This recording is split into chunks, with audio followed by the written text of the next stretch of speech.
Hello and welcome to the Game 1 review of the World Championship match, which is currently underway.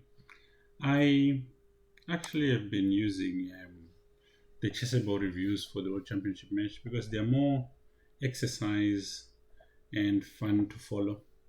So I'll share the ones that I'm doing with you on a day-to-day basis. I think there's been 3 games so far that's been played, so I'm just going to do them game by game. So Andras Toth actually did these ones and they're actually beautiful. I'd recommend them. In this position, he starts with a review of a Tau game where White has to find a winning idea. And I think the idea starts with a Bishop g5 check, followed by Queen to g7 and knight d6 mate. I think the reason he chose this was the game which was played for the first game of the World Championship match. Ding Liren played the French defense, and this game was from a French defense variation. And the first position he analyzes was this one. And the idea is, can you find a very powerful and forcing idea that crashes White's position? And yeah, this is after looking at an option where Black castled, but in the actual game he didn't castle actually. He played Queen to a5 after thinking for about 27 minutes. But after castles here, and Black can play f6, which is quite a complicated variation. And here, after pawn takes, he takes on e5, allowing takes on d7, takes on f3. And here, although White is up a lot of material, this position is very difficult to play because you can't really defend the king and the attack that's on the king. You could play Queen d2, for instance, but after something like Bishop g4 check, you've got problems. The king is the problem in this particular position because he's still stuck in the center. The next position he looks at is if you played this and then retreated the bishop to g1 after castling shot. And here you have Queen g5 check and followed by knight b4 and Queen g6 check and mate. And this would be completely unacceptable.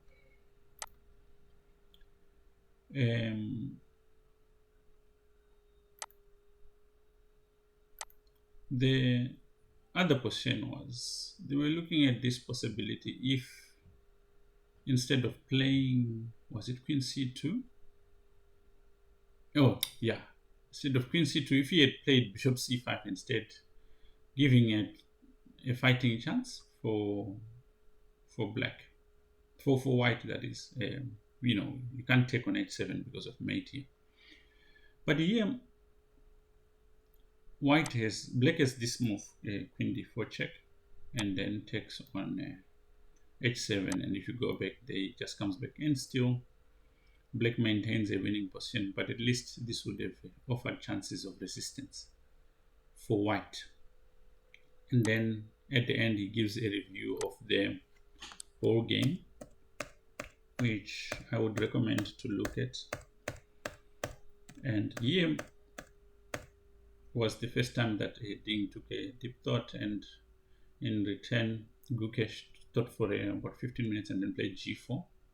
And he said he looked at no, he said at this point he was on his own. And I think the game is very exemplary that in the sense that he makes a lot of pawn moves. Of course, nowadays with computers, maybe some of these positions are quite playable, but if you are still learning, it's probably worth respecting the idea that you need to not make too many pawn moves. These guys obviously know quite a lot more, that sometimes they might violate certain principles. But here it didn't work out for Gukesh. After take knight b2, you can see that c3 is a weakness, and Ding does not waste time in putting pressure on that weakness. Here taking on a7, a2 would be a diversion of not, because then white would be justified in attacking on the king side. So Ding, just knowing that the weaknesses are permanent, wants to exchange queens. Gugesh knows that if he exchanges queens, this is just a terrible position. But also moving backwards makes it easy for Ding to increase pressure. And at this point, there is a threat when he plays bishop f4. He could take on d4 and then take on c2. So white has to find a way of defending, but then loses this pawn. And after this loss of a pawn, this is the position we were analyzing, where bishop c5 here. Bishop c5 in this position, and then when queen takes on g4, queen takes on h7. So we looked at this idea earlier, and after exchanges, it's quite clear that it's just a few pawns down. Check. So here he takes a pawn with check, brings his bishop into the game, and forces the exchange, at the very least suppression of one of the bishops. And after this, white resigned because queen g2 is coming, and it's not simple to handle the various threats that black has.